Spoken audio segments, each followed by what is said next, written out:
नमस्कार मित्रों, अध्ययन जगत में आप सभी लोगों का स्वागत है। आज की क्लास में सामान्य अध्ययन के कुछ महत्वपूर्ण प्रश्नों पर चर्चा करेंगे। तो आइए आरंभ करते हैं आज की क्लास। और आज की क्लास का पहला प्रश्न आपकी स्क्रीन पर है। प्रश्न संख्या 1 इसमें पूछा गया है, विटामिन सी की कमी से होने वाली बीमारी का क्या नाम है? आप लोगों को बताना है विटामिन सी की कमी से कौन सी बीमारी होती है। आपके विकल्प हैं स्कर्वी, बेरी-बेरी, रतौंधी, थकान।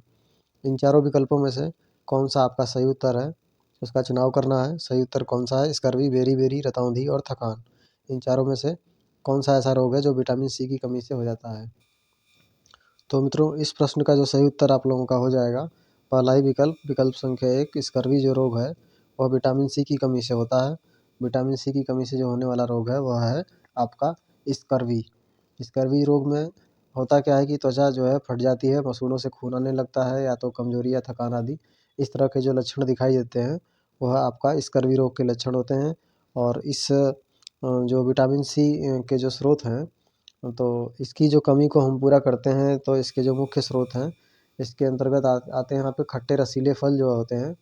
खट्टे रसीले फल जैसे संतरा, मौसमी, अनानास, टमाटर, स्ट्रॉबेरी आदि, ये सब जो फल होते हैं इनमें आपकी जो है विटामिन सी की मात्रा पाई जाती है, जिससे आपकी जो है विटामिन सी की कमी को पूरा किया जाता है। और इसका जो रासायनिक नाम है, इसका रासायनिक नाम जो है विटामिन सी का रासायनिक नाम वो आपका होता है एस्कॉर्बिक अम्ल। एस्कॉर्बिक एस्कॉर्बिक अम्ल जो है इसका पूरा नाम होता है, रासायनिक नाम जो होता है इसका वो एस्कॉर्बिक अम्ल होता है। विटामिन सी का रासायनिक नाम एस्कॉर्बिक अम्ल है और इसकी कमी से स्कर्वी रोग हो जाता है। अगला प्रश्न आपका है प्रश्न संख्या 2। प्रश्न संख्या 2 में पूछा गया है, वायुमंडल की सबसे निचली परत का क्या नाम है? आपको वायुमंडल की विभिन्न परतों के नाम दिए गए हैं। आपको सही उत्तर बताना है कि कौन सी जो है वायुमंडल की सबसे निचली परत है। आपके विकल्प हैं समताप मंडल, ओजोन मंडल, आयन मंडल और क्षोभ मंडल। इन चारों में से आपका जो है सबसे निचली परत कौन सी है वायुमंडल की? समताप मंडल, ओजोन मंडल, आयन मंडल और क्षोभ मंडल। तो इन चारों में से जो सही विकल्प आपका हो जाएगा, वायुमंडल की जो सबसे निचली परत है उसका नाम होता है आपका क्षोभ मंडल। क्षोभ मंडल जो है वायुमंडल की सबसे निचली परत है। चौथा विकल्प आपका सही उत्तर है। और यह जो परत होती है, यह इसकी जो परत की ऊंचाई की बात की जाए तो विषुवत रेखा पर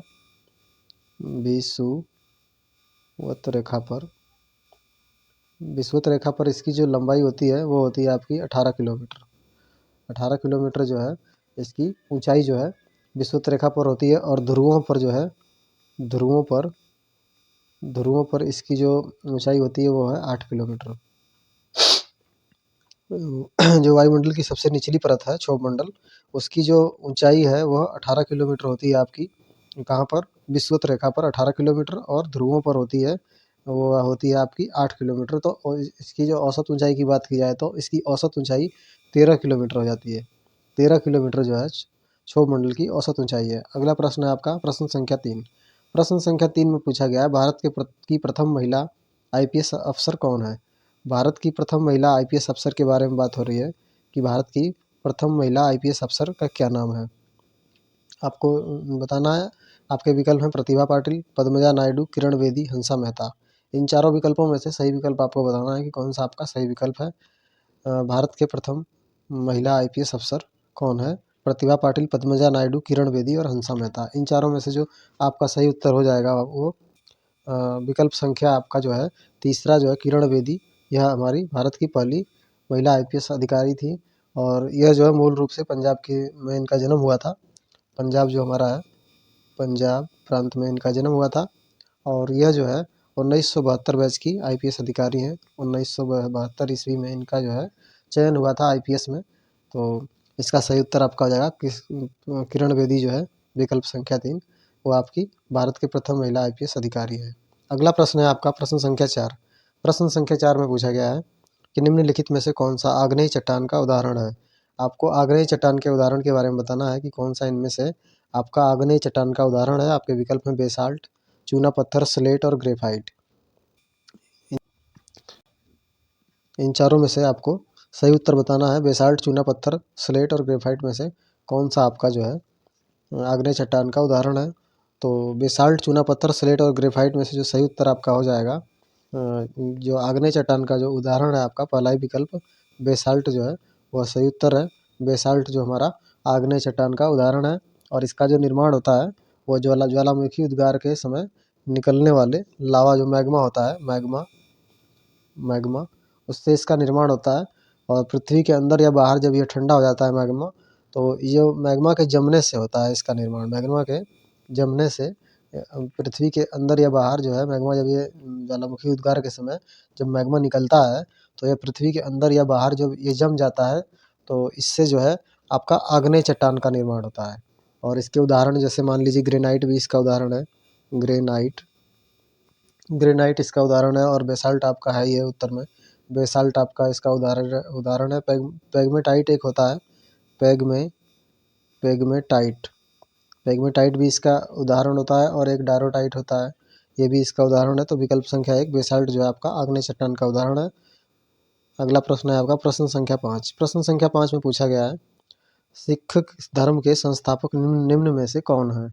आपको सिख धर्म के संस्थापक के बारे में बताना है कि इन विकल्पों में से कौन सा जो विकल्प हुआ है जो सिख धर्म के संस्थापक हैं। गुरु तेग बहादुर, गुरु गोविंद सिंह, गुरु अर्जुन देव और गुरु नानक देव। इन चारों में से कौन आपके सिख धर्म के संस्थापक हैं, उसके बारे में बात हो रही है। तो आपका जो सही उत्तर हो जाएगा, जो आपका सिख धर्म के संस्थापक माने जाते हैं वो हैं आपके गुरु नानक देव। चौथा विकल्प आपका अंतिम विकल्प सही उत्तर है। गुरु नानक देव जी जो हैं वो हमारे सिख धर्म के संस्थापक हैं और इनका जो जन्म हुआ था वो हुआ था 1469 ईसा पूर्व में। 1469 जो है ईस्वी में, 1469 ईस्वी में इनका जन्म हुआ था पंजाब में। 1469 ईस्वी में इनका पंजाब में जन्म हुआ था। ये आपका पंजाब में एक जगह पड़ती है तलवंडी,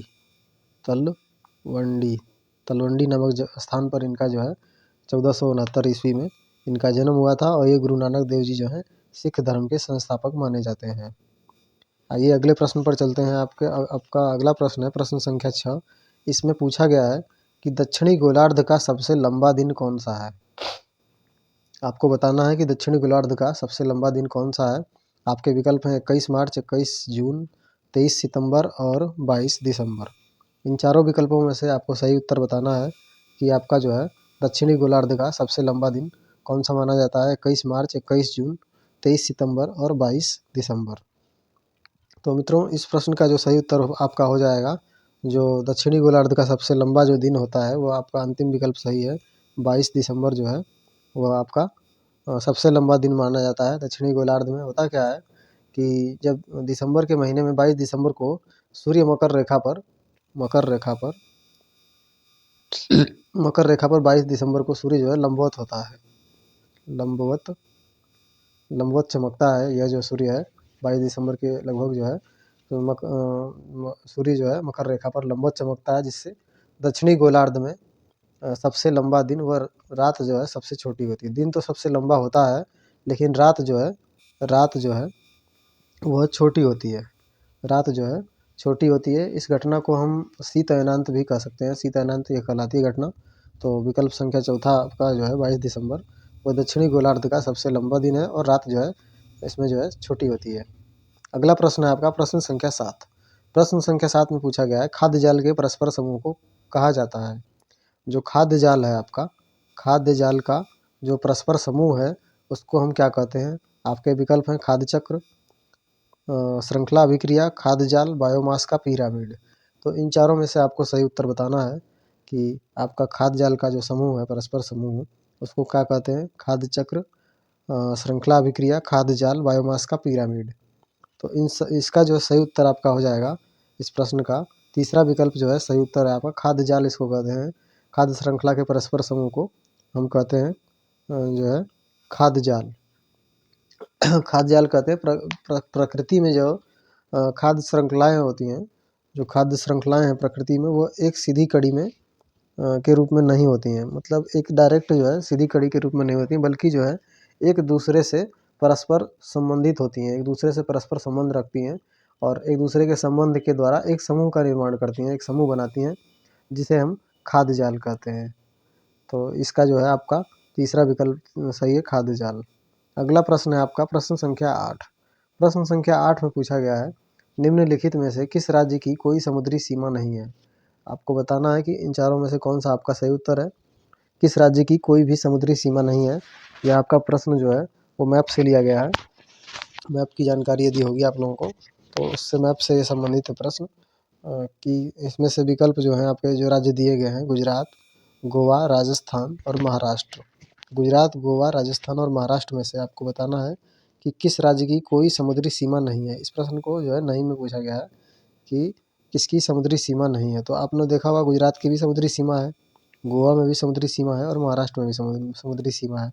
लेकिन ये जो राजस्थान है, उत्तर भारतीय राज्य राजस्थान, इसमें आपका जो है यह समुद्र के किनारे नहीं है, इसकी कोई भी समुद्री सीमा नहीं है। तो इस प्रश्न का जो है आपका उत्तर हो जाएगा विकल्प संख्या 3, राजस्थान की कोई भी समुद्री नहीं सीमा नहीं है, बल्कि अन्य तीनों विकल्पों की जो है अन्य तीनों राज्यों की सीमाएँ समुद्री सीमाएँ हैं। अगला प्रश्न है आपका प्रश्न संख्या 9। प्रश्न संख्या 9 में पूछा गया है किसी नदी के प्रदूषण स्तर की माप की जाती है। आपके विकल्प हैं एटीपी, एसटीपी, बीओडी और डब्ल्यूपीएल। इन चारों में से आपको सही विकल्प का चुनाव करना है। कौन सा आपका सही उत्तर है? किसी नदी का जो है प्रदूषण स्तर की माप जो है किससे करेंगे? एटीपी से, एसटीपी से या बीओडी से या डब्ल्यूपीएल से। तो इसका सही उत्तर आपका हो जाएगा जो नदी का प्रदूषण स्तर की जो माप होती है वो आपका होता है बीओडी से। इसका जो है इसकी माप की जाती है। बीओडी से इसके प्रदूषण स्तर को मापा जाता है। किसी नदी का जो प्रदूषण स्तर होता है वो बीओडी बायोकेमिकल ऑक्सीजन डिमांड इसका जो है नाम हो जाता है। बीओडी का जो नाम होता है वो आपका होता है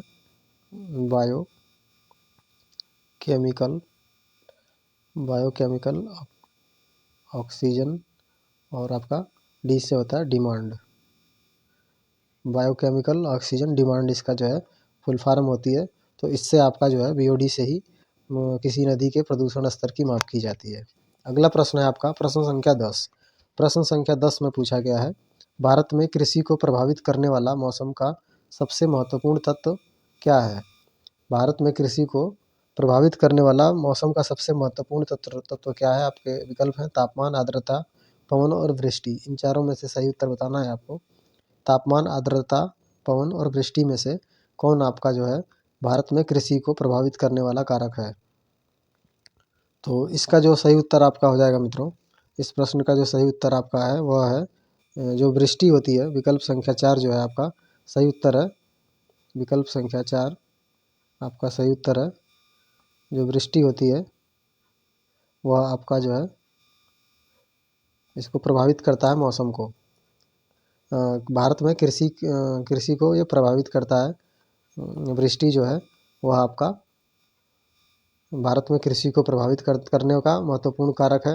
होता क्या है कि भारत जो है आपका उष्ण और समशीतोष्ण दोनों कटिबंधों में स्थित है। भारत जो है वह तो एक तो और उष्ण के साथ साथ समशीतोष्ण समशीतोष्ण उष्ण के साथ साथ समशीतोष्ण दोनों कटिबंधों में स्थित है। कटिबंध। तो इस कारण जो है जिसके परिणाम स्वरूप क्या होता है कि भारत में कृषि पर मौसम संबंधी दशाओं का विशेषकर वृष्टि का सीधा प्रभाव पड़ता है। इन दोनों जो है इन कटिबंधों में स्थित होने के कारण भारत की जो भौगोलिक स्थिति है वो भारत जो है उष्ण और समशीतोष्ण दोनों कटिबंधों में जो स्थित है। और इसके परिणाम स्वरूप क्या होता है कि भारत में जो कृषि पर मौसम का जो है मौसम संबंधी जो है दशाओं का विशेषकर वृष्टि का जो वृष्टि है आपकी वर्षा जो है उसका विशेषकर प्रभाव पड़ता है।